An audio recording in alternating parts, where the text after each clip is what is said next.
એકવાર south Indian વર્ષોથી ગુજરાતમાં રહેતો હશે તો એ ડૉક્ટર પાસે ગયો કે સાહેબ પગ બહુ જ દુખે છે.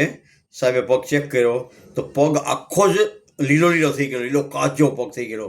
એટલે સાહેબ કે બહુ તમને સેપ્ટિક થઈ ગયું છે એટલે પગ કાપવો પડશે. તો કે સાહેબ પછી હું શું કરીશ? તો કે કાપ્યા પછી આપણે એવું કરશું કે ત્યાં બીજો એક પગ આર્ટિફિશિયલ જોઈન્ટ કરી દઈશું. Okay, done. પછી સાહેબ એનો પગ કાપે છે, ઓપરેશન કરે છે, પછી બીજો પગ લગાવી દે છે. એક્ઝેક્ટ 15 દિવસ જાય તો લેફ્ટ સાઈડનો પગ પણ સેમ આવી પરિસ્થિતિ થાય. એટલે સાહેબ પાસે ફરીવાર એ જાય છે સાઉથ ઇન્ડિયન. તો સાહેબ કે હો આમાં પણ એ જ પ્રોબ્લેમ, તમને બહુ તકલીફ થઈ ગઈ છે, આમાં પણ સેપ્ટિક થઈ ગયું છે, આ પગ પણ કાપવો પડશે. તો એ પગ પણ કાપી લે છે. હવે ફરી આર્ટિફિશિયલ પગ એમાં પણ લગાવે છે તો બંને આર્ટિફિશિયલ પગ થઈ ગયા. હવે એક્ઝેક્ટ 15-20 દિવસ પછી બંને પગ લીલા થઈ ગયા હોય તો ડૉક્ટર પાસે ફરી વાર એક સવાલ, તો આર્ટિફિશિયલ પગમાં પણ આ પ્રોબ્લેમ થઈ ગયો. ડૉક્ટર સાહેબ કે હા, હવે તમારી બીમારી પકડાઈ ગઈ, આ તમારી લુંગીનો કલર જાય છે, આ એમાં પ્રોબ્લેમ થઈ ગયો.